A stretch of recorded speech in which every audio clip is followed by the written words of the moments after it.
I'd like to show you how to use Google Calendar to help your students keep track of assignments and events. Now, let's start off by saying if you have Google Classroom, anytime you have a Google Classroom class, it creates a new calendar for you for all of the assignments that happen within that class. It also creates a calendar for all of the students that are enrolled in that class. So it gives them the opportunity to really be notified when assignments are due and those types of things. However, you might be part of a club, a part of a school sporting event or activity, and you want to make sure your students create or have notifications from that particular class. So we're going to take a look at 8th grade science here, and let's say this is an 8th grade science club. And I want to push notifications to students. So what I have to do is I have to make sure that one, my calendar is shared with them, and two, that they set up the notification and sharing.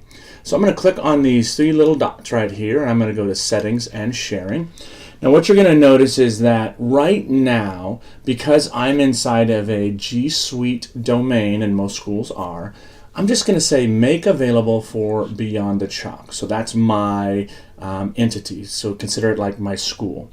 I'm also going to make sure I give them the opportunity to see all events and details, because I don't just want them to see that I'm busy or free.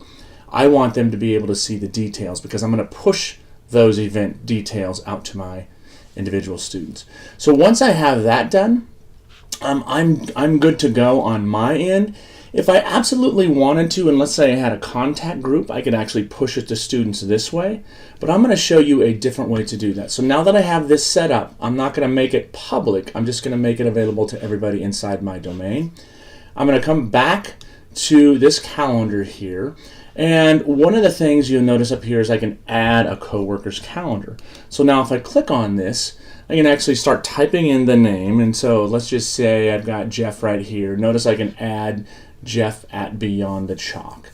So that's how you do that. So what you have to do is you have to walk your students through entering in your school calendar. So I can click on that, and that's going to then add that calendar into my list of calendars over here. Now remember, again, I don't have to keep that calendar on at all times, but I'm going to encourage students to do that. The second thing you need to do with your students once they have that calendar is you have to go back into that calendar. And remember, we're going to click on these Dippin' Dots, settings and sharing, and I want to make sure that my notifications are turned on. So I have to turn on that notification. Again, what I would suggest you do is you turn on notifications 1, and then you add a notification and you turn it on not as a notification but as an email.